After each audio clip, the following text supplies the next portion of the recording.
It's Friday, August 22nd, 2025. I'm Albert Mohler, and this is The Briefing, a daily analysis of news and events from a Christian worldview. One of the most influential figures in American evangelicalism died yesterday. Dr. James Dobson died at his home in Colorado Springs, Colorado, at age 89. He was one of the most significant figures in the evangelical world, very much a figure in what became known as the New Christian Right. He was a part of the activism that helped to propel evangelicals forward even politically. He made a difference in politics. He was an advisor to no less than 5 United States presidents. There's always a story behind the story, and when it comes to James Dobson, he was born in Shreveport, Louisiana in 1936 to very active Nazarene parents. Both his mother and his father had been speakers for the church, preachers. Itinerant evangelist was one designation. And at some point, his mother decided to stay at home with young Jim Dobson, and his father continued largely on the road as an itinerant evangelist and preacher.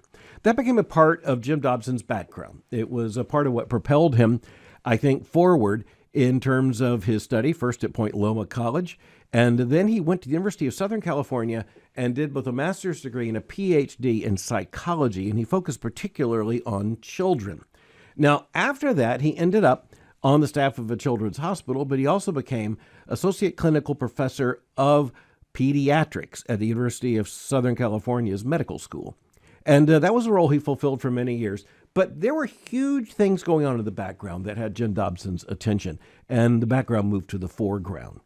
So one of the things that marked Jim Dobson is that even as so much of the therapeutic world was moving in a markedly secular direction and in a very liberal direction, he was not. One key moment came in 1973 when the American Psychological Association changed its position on homosexuality, and that created something of a crisis at the time. Jim Dobson eventually would leave the School of Medicine there, where he was a child psychologist, and leave the staff of the hospital. And he had begun media work already. It was discovered he had real talent for communicating over the media, and he eventually established a media presence that became later Focus on the Family. And Focus on the Family was established in 1977 and was most closely identified in the beginnings with Pasadena, California. And by the way, before going through the graduate program, Jim Dobson married his wife Shirley, and they were very close, indeed nearly inseparable, and their marriage lasted almost 65 years. Pretty remarkable on its own. With the formation of Focus on the Family, something very interesting happened. Again, let's take the date, 1977. But prior to that, Jim Dobson had written a book. And that book, published in 1976, became a bestseller in the evangelical world. And it had larger cultural significance as well. That book was entitled Dare to Discipline. Now, just think for a moment about the necessity of a title written for parents, Christian parents in particular, that would have the title Dare to Discipline. That meant that disciplining children at that point was considered something of a countercultural act. And that's exactly what it was. There's a background to that. Dr. Benjamin Spock, a progressivist pediatrician, gained a great deal of attention in the 1940s and 50s, and that continued into the 60s and 70s, for extremely liberal, very permissive understandings of child rearing, and in particular how to raise children when it came to discipline. And the bottom line was basically don't. And so there was this huge worldview shift. Christians should pay a lot of attention to this. It was a huge worldview shift. It affected the so-called humanistic disciplines. It affected the therapeutic professions particularly. And it also was a part of a larger kind of moral rearrangement in the middle of the 20th century. And it basically began with redefining human beings, and that meant not only adults, but also children. And the big issue here was, and there was an influence also from liberal theology. Liberal theology also was encouraging models of what were often described as Christian nurture, very different understanding of the child. And one of the things is that the child was redefined not as, let's just say, a little sinner, but rather as a little psyche. And discipline was considered by many to be a form of tyranny on the brittle, fragile, developing psyche of the child. And so parents began to kind of lean back. Dr. Benjamin Spock in the 1940s wrote a book on babies and children, and it became a bestseller at the time. Indeed, it was one of the biggest selling books of the 20th century. And Benjamin Spock suggested a very liberal, permissive understanding of parenting. And he basically told parents, it's not your job to discipline your children. Rather, you nurture them. And basically, you encourage children in a very liberal direction. And by the way, Benjamin Spock lived that out in other dimensions of his life, becoming rather notorious for his activism against the Vietnam War and against nuclear weapons and other things as well. You might describe Jim Dobson in his book Dare to Discipline and in what became the main messaging through Focus on the Family and for the entirety of his life as being the reverse Spock, the un-Spock, so to speak, when it came to Dr. Benjamin Spock. And among American evangelicals, frankly, Jim Dobson, known just in a most familiar way as Dr. Dobson, Dr. Dobson became one of the most trusted and influential voices, speaking into family life, children, the relationship between a husband and a wife in marriage, and frankly, there was an attentiveness to a Christian understanding of the family that had been lacking for some time.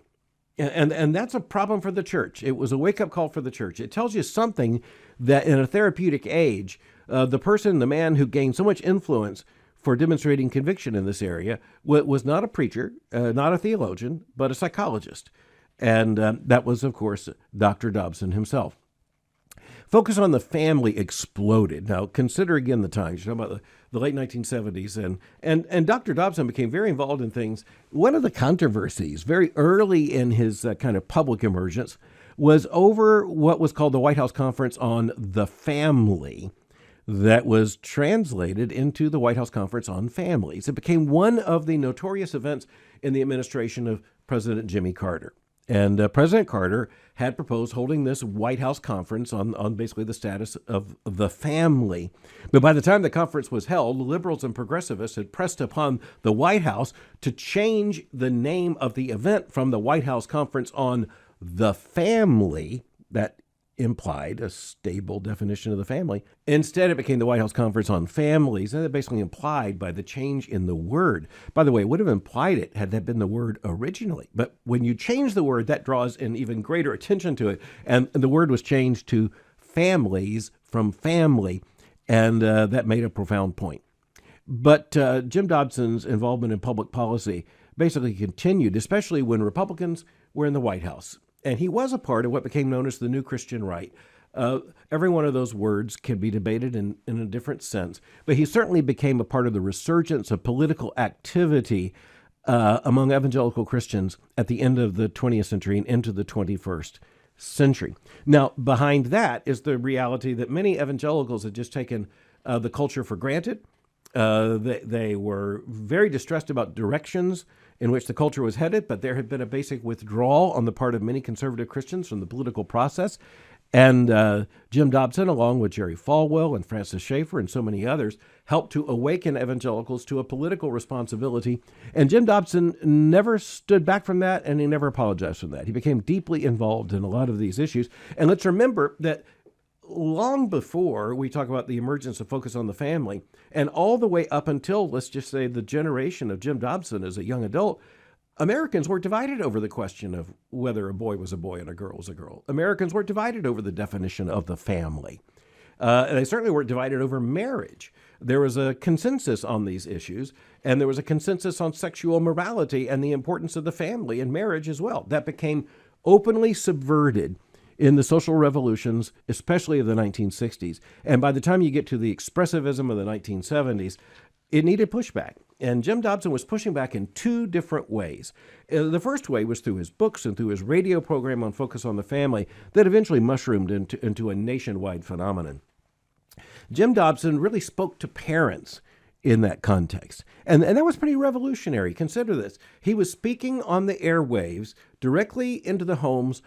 Just think of moms in the kitchen and parents in the car, mom and dad, and they were listening. And here was this very gentle voice. Jim Dobson had, in broadcasting terms, a very soft, warm voice with very firm convictions. That was a unique and very powerful combination. And you know what? At least a lot of what Jim Dobson said was exactly, I think, what informed Christian parents would have said a generation before.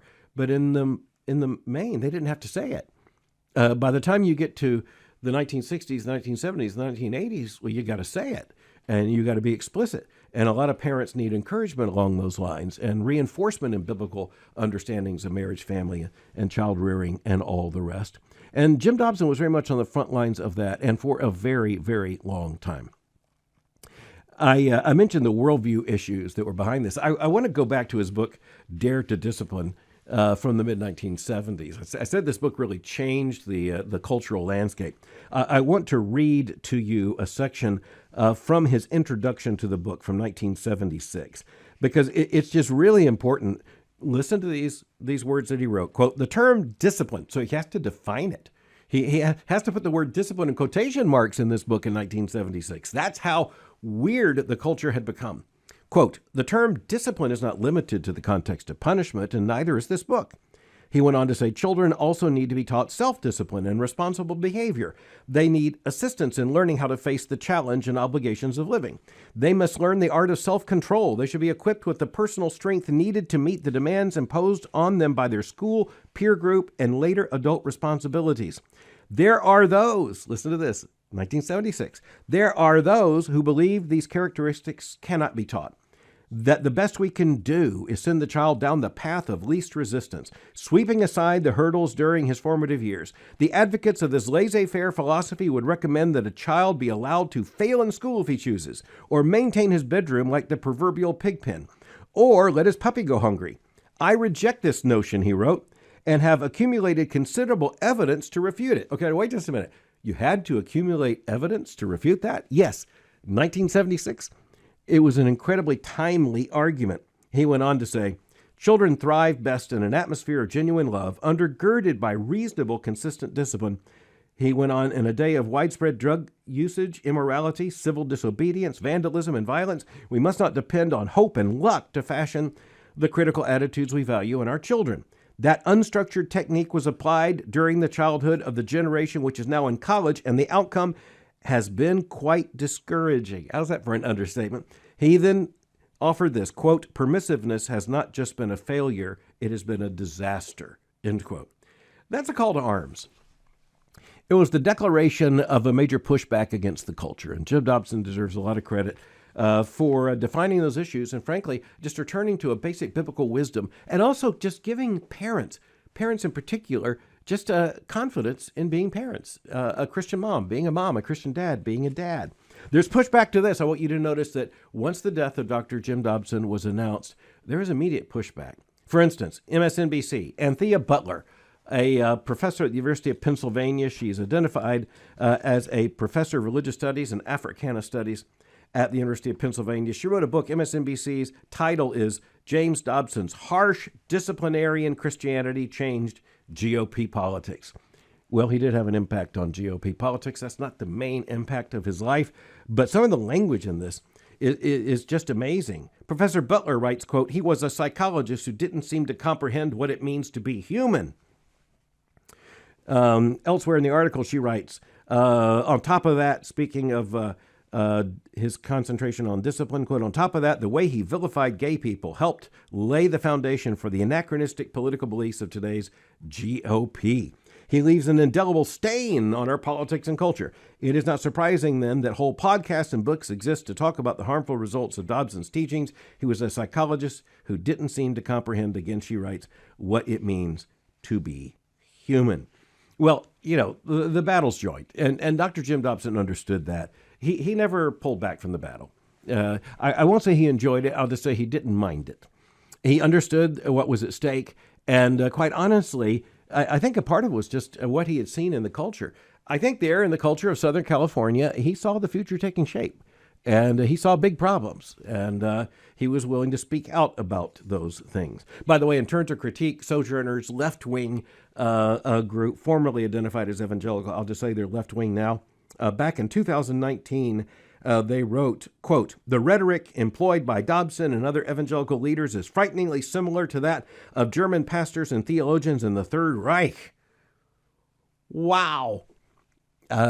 Let me just say, I think it also sounds remarkably like what the normative Christian would have understood just a few years before Dr. Dobson had to write the book. That tells you how fast society moves, and especially how fast progressivist, permissive, and liberal ideas, both about children and child rearing, had appeared in the culture. Now, focus on the family just exploded in terms of growth. It would move to Colorado Springs, Colorado. It would offer an array of programs, platforms, radio programs, seminars. The books kept coming and all the rest. Dr. Dobson's influence was absolutely massive. His voice was soft, his conviction was clear, and he had his enemies. I saw him deal with both his friends and his enemies when it came to so many of these big battles. I was honored to be a member of the board of directors of Focus on the Family. I came in during the years of Dr. James Dobson, and it was really interesting. He was very much on the forefront of dealing with so many of these issues, but I saw both the personal and the policy side. And that was an amazing thing to see. Just to see how Dr. Dobson related to people. Let me just say that the radio program carried his voice. And I think so many Americans just almost felt like they had an immediate relationship with him. And especially young parents seeking for a comforting but challenging voice when it came to the responsibility of raising their children. From inside the boardroom, I saw Dr. Dobson's conviction. I saw his determination. I saw it renewed issue by issue and program by program and sometimes controversy by controversy. All that comes with a cost, and eventually Dr. Dobson would leave Focus on the Family, and he would start another organization known as the James Dobson Family Institute, Dr. James Dobson Family Institute. He continued to speak to the issues, and quite frankly, he did so, all the way into the last months of his life. Let me speak personally. I'm honored to have known Dr. James Dobson and to have known him as a friend. Honored Mary and I to have him at dinner in our home and to be in so many events together. I saw him in public and I saw him in private. And I saw him, in times that were happy and in some times that were less happy. That's just the way it is in life and in ministry. And I want to tell you the special thing I saw about Dr. Dobson, and I've written about this elsewhere, and I wrote about it at World Magazine, even in the article that was released today at World Opinions. I saw him deal with children. That's abstract. I saw him deal with children in my home. I saw him deal with my children. Mary and I saw Dr. Dobson sit down at dinner in our home and choose to sit so that he could talk to the children and zero in on the children. I remember him asking my daughter the question, what do I need to know about you in order to know you better? And, he could just start a conversation like that. And I can just tell you it's one of the most genuine things I've ever seen. And I guarantee you that my children have never forgotten that night, nor will I. There are so many people with giant footprints in church history, even just fast forwarding into the 20th and 21st centuries in American evangelicalism, so many figures who had great formative influence. It will take some time to take the full measure of any of these. The same thing's true with Dr. James Dobson. But we do know this. He was one of the most influential voices in defense of the family and of Christian faithfulness in his time. And he was also a very real human being I'm glad to have known as a friend. It is my honor to honor him in his memory this day after he died. Dr. James Dobson died yesterday at age 89. Okay, now we're going to turn to questions. And once again, I just have to say, I'm astounded by the questions that are sent in. They're just really intelligent. They're right on target and make us all think. So I want to turn to the first one. It's coming from a 16-year-old young man who is writing a senior thesis at school. And he's asking the question, is it possible to support capital punishment and fight against abortion in the United States from an ethical and theological standpoint? Okay, well, I'm not going to give you enough for your senior thesis, but I hope to push you a little bit forward on this. I want to tell you, yes, I believe you can make that case and should make that case, and I'm thankful that a young man is taking this on as the case to make. That's very encouraging to me. So how do we think about this? Is it possible, is the question, to support capital punishment and to oppose abortion, basically, and to seek both of those to be honored in the law and reflected in the law? I want to say, yes, it is. And I think a part of the reason why we need to understand this is because I think many Christians misconstrue capital punishment in terms of the biblical understanding. So the biblical understanding is actually very, very clear. And I think we could look at the entire Scripture, and in particular the Old Testament, where the capital punishment is mandated in many recitations of the law in different contexts. But the most important thing is to understand premeditated murder. And the key text for understanding that is Genesis chapter 9, where in the Noahic covenant, that's the covenant that God made with Noah after the flood, we read this, quote, "And for your lifeblood I will require a reckoning. From every beast I will require it, and from man. From his fellow man I will require a reckoning for the life of man." And then in verse 6 of Genesis chapter 9, "Whoever sheds the blood of man, by man shall his blood be shed, for God made man in his own image." And so there's a distinction here. There's a distinction between killing an animal and killing a human being. And that has to do with the fact the human being is made in God's image. And thus the logic in the law that was given here and the strictures of the covenant that God made with Noah, handed to Noah, revealed to Noah, it has to do with the fact that the image of God makes humanity distinct from every other living creature. And thus homicide is different than any other form of killing. And it comes with a consequence. And the logic, the biblical logic is this: if you intentionally take a man's life, you forfeit your own, in order to make very clear what is at stake. The way to preserve, protect, respect the dignity of every single human life is to understand that premeditated murder is one thing that simply can't possibly be accepted. It requires the society's strongest, clearest sanction. It is taking life in such a way you forfeit your own. And, we live in a fallen world, and that means that every legal system is imperfect. And that's one of the reasons why, when you look at something like capital punishment, number one, it needs to be legally mandated. That is to say, it's not just some kind of mob action. It's within a legal structure, the rule of law. Secondly, it needs to be specified for certain crimes. And I would say premeditated murder is at the top of that list, and generally has been. If there's any consensus on the issue, and I think this is rooted in the natural law, premeditated murder is the one thing. And that's clearly what's implied here in the Noahic covenant in Genesis chapter 9. And I think the third thing every society that honors the rule of law has to get to, and that is there has to be enormous protections for anyone who's accused of murder. And the evidentiary requirement for premeditated murder has to be very, very high. And that's also, by the way, reflected in Scripture, in the Old Testament law, in terms of how many witnesses are required for this kind of action. I think that God's word itself just affirms the fact that there are crimes and then there are crimes. And there are different consequences for different crimes. And there are victims of crimes and then there are victims. Someone can wantonly take an animal's life. That's very different than premeditated murder of a human being as an image bearer of God. Okay, so that's the capital punishment side.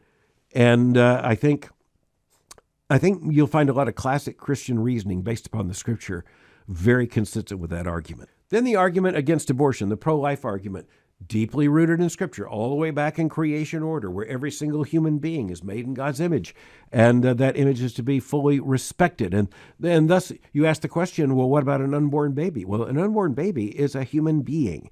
As a matter of fact, the biblical theology gives us nowhere to go other than the fact that when the sperm and the egg come together and fertilization takes place, God has said, let there be life. There's a human person there. It's not just potential human life. It is human life. Not every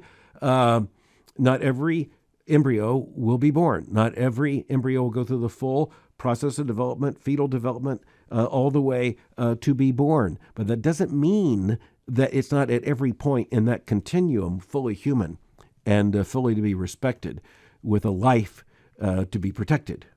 All right, but there's this very interesting way the question is asked. This young man says, is it possible to defend capital punishment and be against abortion, certainly in a political, legal context, at the same time?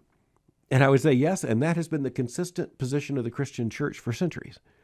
But we're in a different context now in which you have some new arguments being made. And so the reason why there are a lot of people who would kind of address the question the way you would address it here is because the Roman Catholic Church particularly through some of its official teachings, but also through some of its prominent leaders, moved towards what was called a seamless garment understanding of the defense of life, in which you had some people who came out against abortion and against capital punishment. They said if you're against abortion, you should be against capital punishment. I'm simply going to say I think they were wrong. I'm also going to tell you, just in terms of a calculation, if I could give up capital punishment to gain the protection of every unborn life, I'd be very tempted to take it. I'll just tell you that. I think in the great battle, that's the harder thing. But that's not what's really going on here. I don't think those issues are rightly put together in this so-called seamless garment. I think the Christian church was right for centuries to hold to a very clear biblical understanding. The Bible mandates that capital punishment should be the ultimate sanction for premeditated murder, and that the unborn life is to be protected because of the image of God. As Genesis 9 fully prevails from the moment of fertilization on. All right, great question. And I'll simply say to this young man, I would love to see your senior thesis when you finish it. God bless you.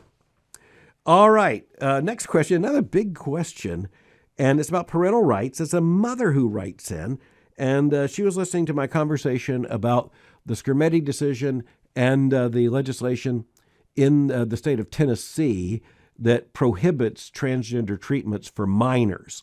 And she asked about the question is related to parental rights. She says she's a mother of four, and she's writing about how conservatives should think about the Supreme Court decision, that's the Skrmetti decision, as it relates to parental rights. She said, I understand the Supreme Court was not being asked to consider the issue of parental rights, but instead was considering whether Tennessee law is a violation of the 14th Amendment's Equal Protection Clause. This is a smart mom. She's paying attention. However, she says, the Tennessee law does curtail parental rights. So should a conservative celebrate a Supreme Court decision that upholds the curtailing of parental rights? Okay, great question. I'm going to say that when you look at parental rights, one of the things we as Christians have to ask is how this fits in the larger context. And so let me put it this way. There's not a biblical argument for parents having the right to abuse their child. There's not a biblical argument for parents having the authority to authorize transgender treatments for their children. And you know, this issue of parental rights in medical care is one that's come up for a long time. And honestly, it's been a very difficult thing for the courts to handle. Very close to Louisville here, there have been some famous cases in which parents on their own claimed religious grounds have rejected medical treatment for their children, and sometimes that's to deadly effect. And you know, there is a process whereby the courts can step in. Parental authority is creation order. It's primary, but in the same way that sometimes the courts have to intervene in a family situation. And in most cases, we would simply have to hope that that would never happen. But we can understand there's some circumstances in which the state would have to come in protection of children. In another sense, the same way, the state has the right to come in protection of children on something basic. And I think that the mother in this case, the listener is asking a very good question. You know, should the government just have the right to pass any legislation along these lines? The answer would be no.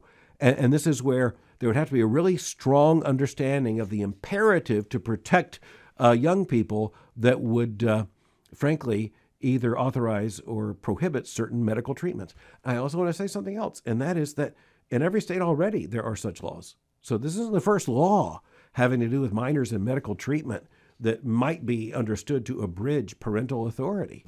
Quite honestly, it's not just the law, by the way. It's not just legal strictures here. You also have medical practice and medical ethics and other things that come in. So good question. I appreciate both of this. One coming from a mom, in this case having to do with parental rights. Parental rights are creation order. Therefore, they are fundamental.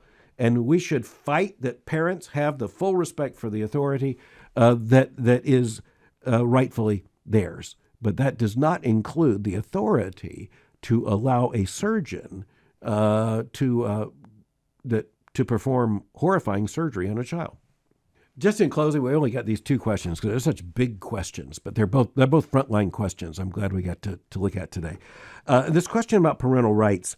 The mom goes on to say, well, how long is it before someone claims that children need to be protected from, say a Christian parent's religious influence? Well, there's no way around the fact that if we lose influence in society If indeed our society turns into a regime totally against parental authority, the religious authority of parents is going to be one of the first things to go. And that's going to be a very, very tragic day if and when that happens. But I will simply say you can already look to some places in the world where it's not hypothetical, it's real. So that's not an unrealistic warning to us all. Glad to receive your questions. Just mail me at mail@albertmohler.com. And glad to hear from all of you. Thankful for all the good questions sent in. Thanks for listening to The Briefing. For more information, go to my website at albertmohler.com. You can follow me on X or Twitter by going to x.com/Albert Mohler. For information on the Southern Baptist Theological Seminary, go to sbts.edu. For information on Boyce College, just go to boycecollege.com. I'll meet you again on Monday for The Briefing.